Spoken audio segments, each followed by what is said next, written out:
Former President of Nigeria Muhammadu Buhari dies in London after prolonged illness.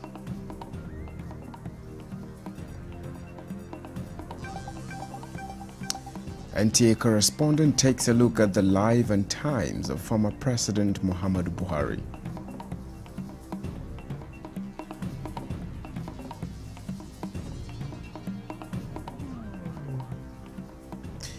Ondo and Bauchi state governments collaborate on agricultural industry.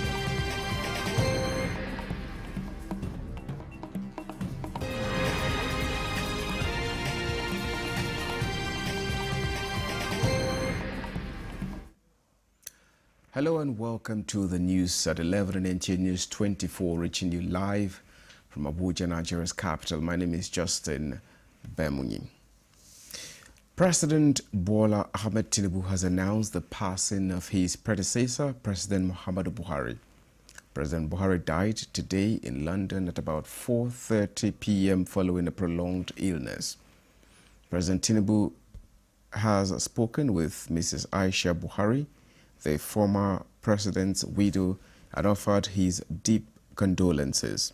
President Tinubu has also directed Vice President Kashim Shettima and his Chief of Staff, Femi Gbajabiamila, to proceed to the United Kingdom to accompany President Muhammadu Buhari's body back to Nigeria. Former President Buhari was twice elected Nigeria's president in 2015 and 2019. He also served as military head of state between January 1984 and August 1985. President Tinubu has ordered flags at half-mast as a mark of respect for the departed leader. And our correspondent Ilyasu Ali Yakubu brings us a package on the life and times of the late former president of Nigeria, Muhammadu Buhari.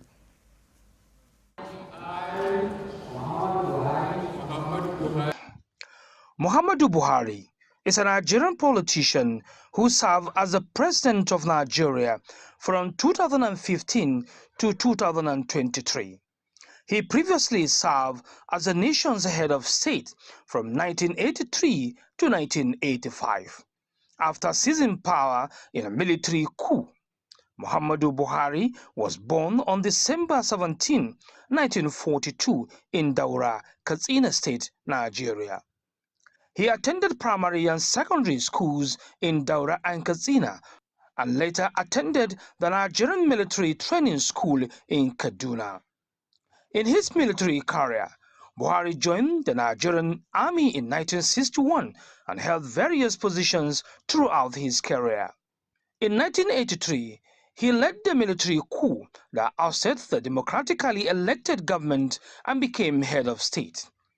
His administration implemented policies focused on curbing corruption and promoting discipline.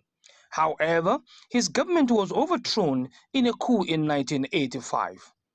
After retiring from the military, Buhari remained active in politics.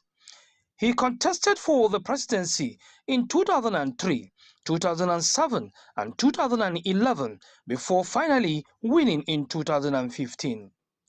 Buhari's presidency was marked by efforts to address corruption, insecurity, and economic challenges.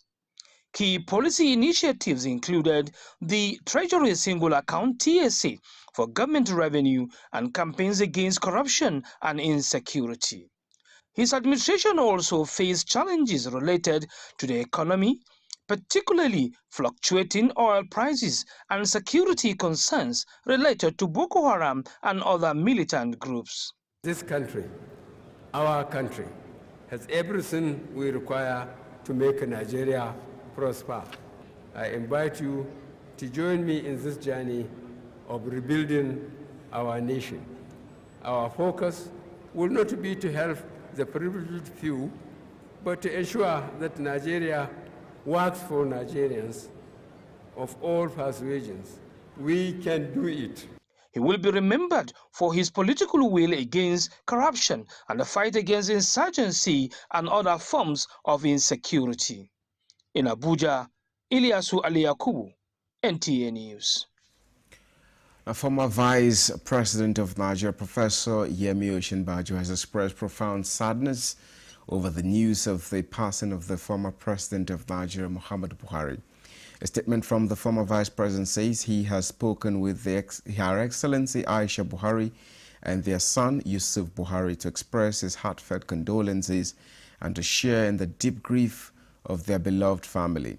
The former Vice President noted that Nigeria has lost a true patriot, a man whose life was marked by unyielding devotion to the nation he loved, adding that President Buhari's legacy will endure as a testament to the nobility of public service, defined by honesty, discipline, and an unwavering commitment to the public good. And the People's Democratic Party has received with deep sadness the news of the death of immediate past President of the Federal Republic of Nigeria, President Muhammadu Buhari, in a hospital in London, United Kingdom. The party's National Publicity Secretary, Debo Olugunagba, in a statement issued in Abuja, described former President Buhari as a courageous leader and highly disciplined military officer who dedicated his life towards the service of the nation. The departed former president will be remembered by Nigerians for his roles and policies in government as Governor of Borno State, Federal Commissioner for Petroleum and Natural Resources, Chairman of the Defunct Petroleum Trust Fund, PTF, military head of state, and later as democratically elected president. The PDP commiserated with late President Buhari's widow, Hajia Aisha Buhari, and the entire Buhari family, the federal government, the Nigerian Army, the government and people of Katsina State, and the Daura Emirate for this national loss, and pray to the Almighty Allah to forgive his shortcomings and grant him eternal repose. Similarly, the opposition coalition of united political parties has expressed profound sorrow over the passing of former President Muhammadu Buhari.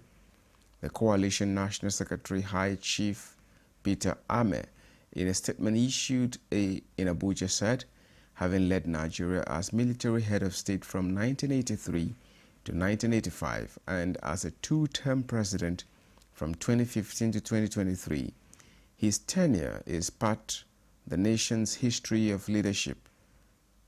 Despite differences as opposition, the coalition acknowledged his service to Nigeria. And the government and the good people of Kogi State have received with deep sorrow the news of the passing of former President Muhammadu Buhari. Speaking on the passing of the former president, the governor of Kogi State, Ahmed Usman Ododo, described the news as a moment of national grief and the reminder of the enduring legacy of discipline, integrity, and sacrifice that President Buhari stood for.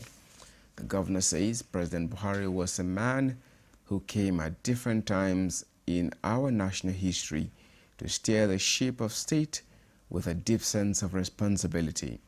He was not a man of many words, but one whose actions consistently reflected his belief in a better, safer, and a more self-reliant Nigeria. The governor acknowledged that Kogi State will remember him for his commitment to critical infrastructure, national security, and his consistent stand against corruption. He noted that his efforts laid a solid foundation upon which successive administrations continue to build. Usman Ododo also commiserated with the government and people of Katsina State, the family of the late statesman, and indeed all Nigerians, as they mourn a patriot who gave his all in service to the nation. Now, the Buhari Media Organization has described the late former president as a Nigerian patriot who believed in Nigeria, served Nigeria patriotically as a military officer, state governor, federal minister, military head of state, chairman of Nigeria's biggest federal government intervention program, the PTF, two-term civilian president, and ordinary citizen and elder statesman. BMO says Buhari will be remembered as leading Nigeria at some of its most difficult periods, but faced the challenges head-on, re-engineering the economy, bailing out state governments, paying off decades-old pension liabilities, and building critical infrastructure across the country. A statement from the organization says Buhari's tenure saw the equipping of Nigeria's armed services in a manner unprecedented in history to counter security challenges, adding that his imprints in Nigeria's socio-economic development will remain indelible. Now, Coordinating Minister of Health and Social Welfare, Professor Mohammed Ali Pate, says President Tinubu's administration is developing a robust and comprehensive food and nutrition security crisis preparedness plan to guide Nigeria's response to potential threats.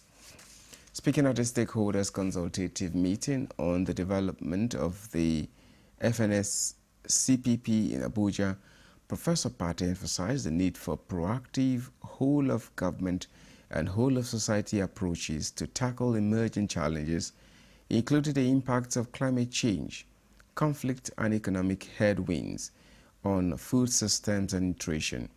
Professor Pate praised the efforts of the Minister of Budget and Economic Planning, Senator Abubakar Atiku Bagudu, for leading the charge in intersectoral coordination. He noted that sectors such as agriculture, water, resources, health, women affairs and education must align their interventions under a unified national plan.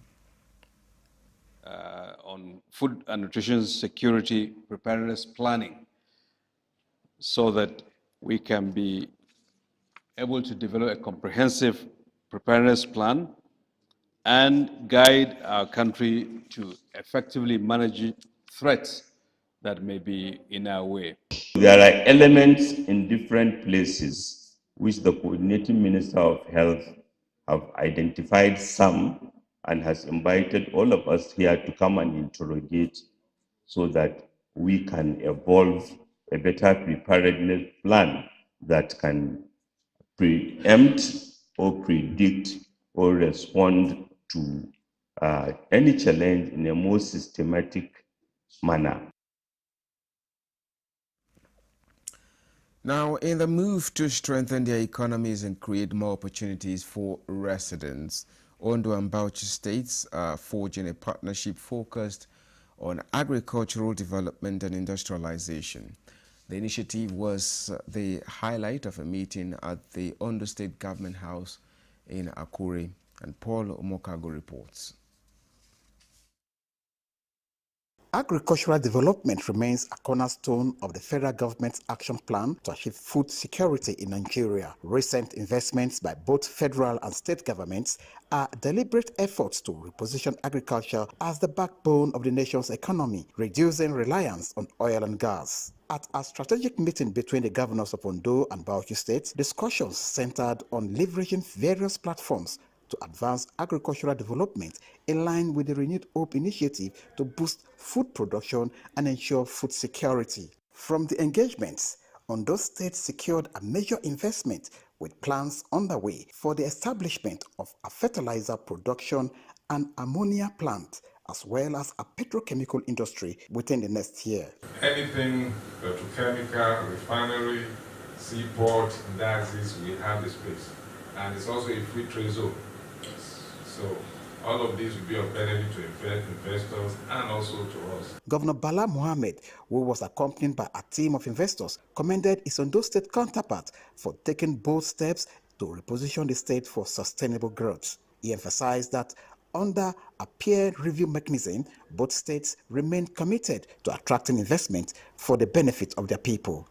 And we want to establish a fertilizer plant here, and they have made their feasibility studies as Nigerians.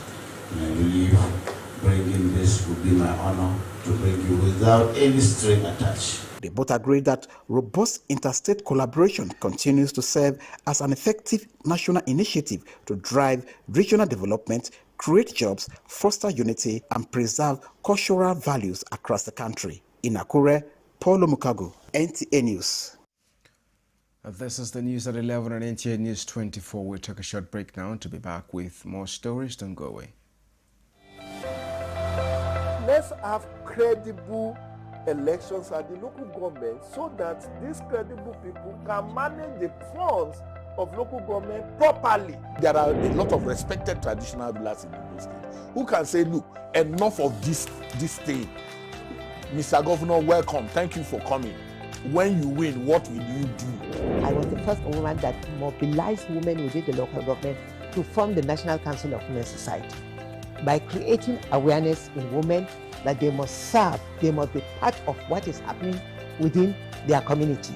If you stop expenditure on infrastructure, how do you now attract investments? The state governors, the presidency, that the federal government and the local government are all waiting for revenue from crude oil. Every state has something peculiar. So the emphasis now, if your local government has something peculiar to that particular local government, the emphasis should be keep producing that particular product. We need to do three things. Prevent the ability of the terrorist groups to generate funding, their ability to recruit, and then their ability to access weapons. The traditional ruler gives me a title. I sit in the front row in the church, or if I'm going to mosque when I'm coming, people are passing in God's own house. What am I doing? I'm mentoring a new generation who think that the only way to be taken seriously is to be seen to have a lot of money. Good Morning Nigeria, live every weekday between 7 a.m. and 9 a.m. on the network service of the NTA.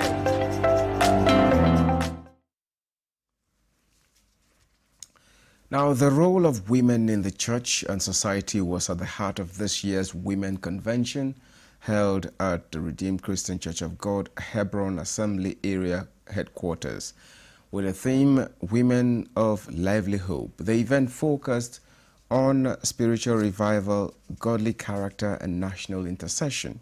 Thomas Ogbetere brings us details. A vibrant gathering at the ROCCG Hebron Assembly as women converge for the 2025 convention. Heartfelt praises and worship followed by fervent prayers for women, their families, and the nation take over the atmosphere.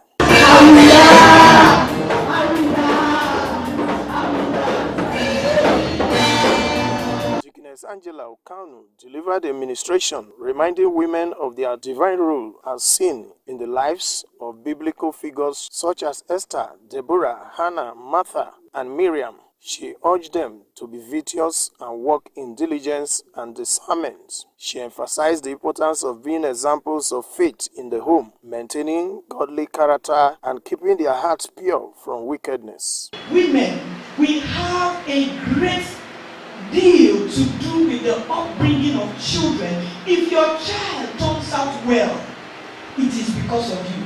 If your child turns out badly, it is a reproach to you. The pastor in charge of ROCCG Hebron Assembly added his voice, calling on women to be true ambassadors of Christ in their homes, workplaces, and communities. Women must be able to take care of their home, to respect their husband, to support them. Because our hope in God is not in vain. That's why they brought this team. They are women of lively hope.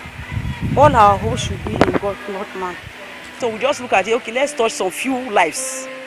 We touched about 50,000 given to each woman, like three families we touched this morning, just initiative of our mommy. With renewed hope and a deeper sense of purpose, the women left the convention inspired to live out their faith boldly and intentionally.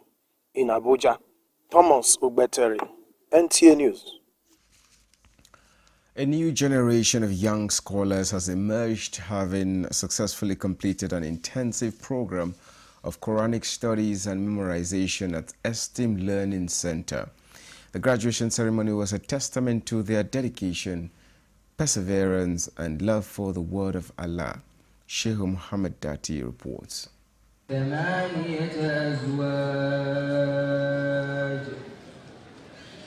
من الضأن اثنين ومن المعز اثنين أن اقذفيه في التابوت فاقذفيه في اليم فليلقه اليم بالساحل يأخذه عدو لي وعدو له. It was a joyous celebration of faith and knowledge as young students marked the completion of their Quranic studies with a special graduation ceremony. 40 young hoppers who had spent time studying and memorizing the Quran, beamed with pride as they received their certificates. At the beginning, I felt like I couldn't do it, but now I'm very confident.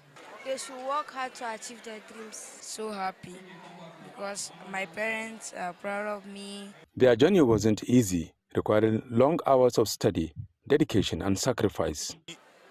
Discovered that it is possible for a child to memorize the Quran before he finishes college. So we set out to do it. As we were planning and working towards it, we started getting students from our primary school, pupils from our primary school, memorizing the Quran. Let their life reflect the Quran. Let everything they do about them be Quranic. And we pray that Allah would bless them and continue to make them blessings to humanity. The ceremony was attended by parents, family members, friends, and Islamic scholars who gathered to celebrate these young students' achievements. I'm grateful to Almighty Allah for this blessing, for having 3 Hufaz, 3 memorizers of the Holy Quran, of the Noble Quran in my family. I am overwhelmed that we have our children spiritually connected to the Holy Quran. The graduation highlighted the importance of Islamic education and the role young Hufaz play in preserving and promoting the Quran's teachings. In Abuja, Sheikh Muhammad Datti, NTA News. This is the news at 11 on NTA News 24. Let's take a recap of our major stories. Former President of Nigeria, Muhammadu Buhari, dies in London after prolonged illness.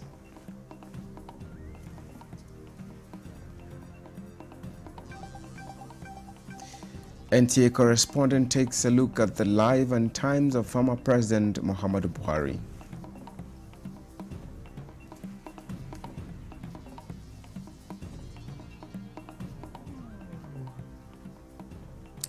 Ondo and Bauchi state governments collaborate on agricultural and industrial development.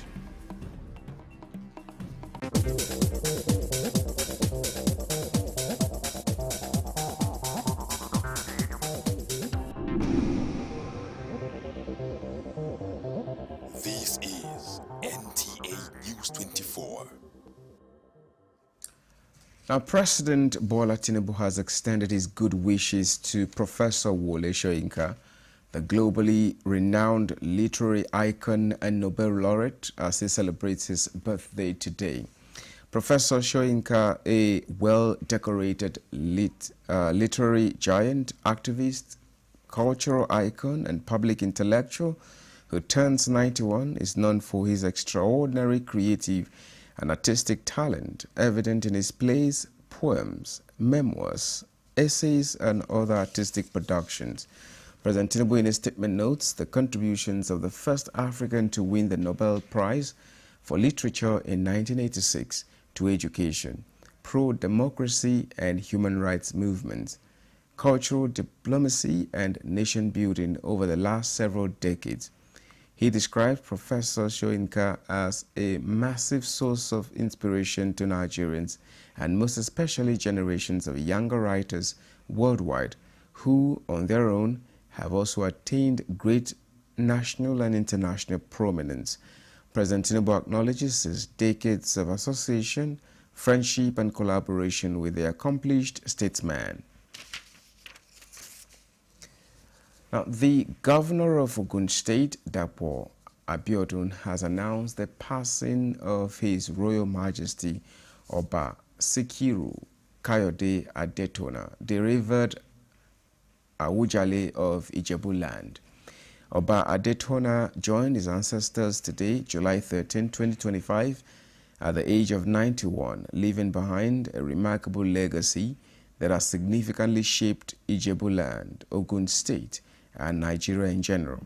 Oba Sikiru Kayode Adetona was a remarkable royal father who ascended the throne in 1960, marking the beginning of a transformative era for Ijebu-land.